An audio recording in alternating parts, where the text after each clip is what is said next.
Hello बच्चों, let's see this question. So the question is saying the following diagram refers to the process of transcription in eukaryotes. Identify A, B and D. तो बेटा यहाँ पे transcription की बात हो रही है, वो भी किसमें? यूकैरियोट्स में. ठीक है, तो यूकैरियोट्स में क्या होता है, हम जानते हैं कि डीएनए से आरएनए के बनने के प्रोसेस को क्या बोलते हैं? ट्रांसक्रिप्शन बोलते हैं. ठीक है, it is known as transcription. ठीक है, और ये ट्रांसक्रिप्शन करवाता है आरएनए पॉलीमरेज. आरएनए पॉलीमरेज करवाता है ये. ठीक, so here we can see कि मैसेंजर आरएनए बन रहा है. तो बेटा यूकैरियोट में messenger RNA, transfer RNA and RNA बनाने के लिए अलग अलग आरएनए पॉलीमरेज प्रेजेंट होते हैं. तो जो मैसेंजर आरएनए बनाता है वो होता है आरएनए पॉलीमरेज सेकंड. तो यहाँ पे आरएनए पॉलीमरेज सेकंड जो है बेसिकली क्या बनवा रहा होगा? मैसेंजर आरएनए बना रहा होगा.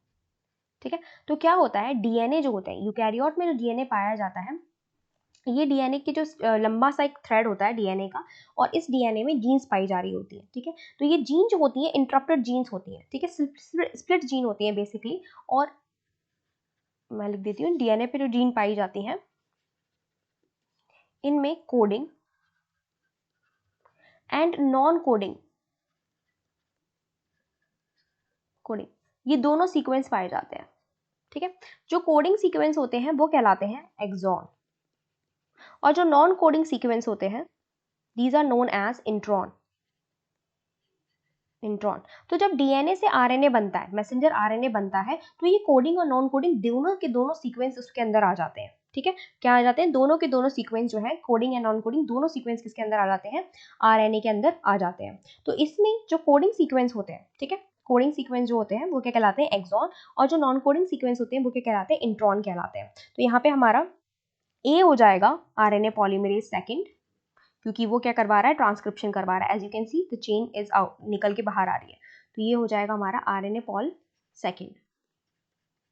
ठीक है, देन हमारा मैसेंजर आरएनए बन के आ गया. ठीक, अब ये मैसेंजर आरएनए में हम देख रहे हैं कि कैपिंग तो हो चुकी है. कैपिंग होती है 5 प्राइम पे ग्वानाइन, मिथाइलेटेड ग्वानाइन की जो है, मिथाइलेटेड ग्वानाइन ट्राइफॉस्फेट जो है वो लग जाता है. ठीक है, तो उसे हम लोग कैपिंग बोलते हैं. ठीक, the next process is RNA splicing. यहाँ पे स्प्लाइसिंग देखने को मिल रही है. तो स्प्लाइसिंग के प्रोसेस में क्या होता है बेटा? इंट्रॉन्स को बाहर निकाल दिया जाता है. ठीक है, इंट्रॉन्स जो है वो बाहर निकाल दिए जाते हैं और एक्सॉन जो है वो जुड़ जाते हैं. तो एचएनएन आरएनए से, यानी कि हेट्रोजेनस आरएनए से मैसेंजर आरएनए बन जाता है. ठीक है, तो यहाँ पर जो हमारा सी है ये हो जाएगा एक्सॉन. This is axon.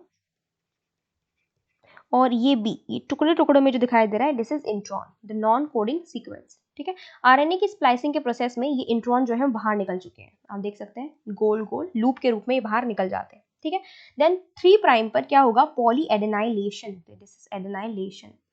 ठीक है, पॉलीएडेनाइलेशन होगा यहाँ पे 200. ठीक है, अप्रोक्सीमेट 200 एडेनाइन तक, एडेनाइन को यहाँ पे लगा दिया जाएगा, 3 प्राइम एंड पे जोड़ दिया जाएगा. तो ये एडेनाइन की टेल लग जाएगी. ठीक है, तो यहाँ पे एडेनाइन की टेल लग जाएगी, जिसे हम बोलते हैं पॉली ए टेल, क्योंकि कुछ अप्रोक्सीमेट 200 तक होते हैं, तो इसलिए पॉली कहलाता है. पॉली का मतलब वो काफी सारे. ठीक है, तो पॉली ए की टेल लग जाती है, तो यहाँ पर लगी होगी वो इस तरीके से 3 प्राइम पे. तो this is known as poly adenylation. तो डी हमारा किस नाम से जाना जाएगा? Poly A tail. Now let's see, A हमारा होना चाहिए आरएनए पॉल सेकंड. तो डीएनए पॉलीमरेज सेकंड कट कर देते हैं हम लोग, जहाँ जहाँ पे दे रखा है, तो सिर्फ एक ही जगह दे रखा है. देन बी होना चाहिए हमारा इंट्रॉन. तो बी इंट्रॉन, तो हम ए भी कट कर देते हैं. देन सी होना चाहिए हमारा एक्सॉन, तो सी एक्सॉन है. और डी होना चाहिए पॉली ए टेल. तो पॉली ए टेल यहाँ पे दे रखा है, यहाँ पे पॉली जी टेल दे रखा है, इस वजह से गलत हो जाएगा. तो C is the right answer. I hope आपको समझ में आया होगा. Best of luck.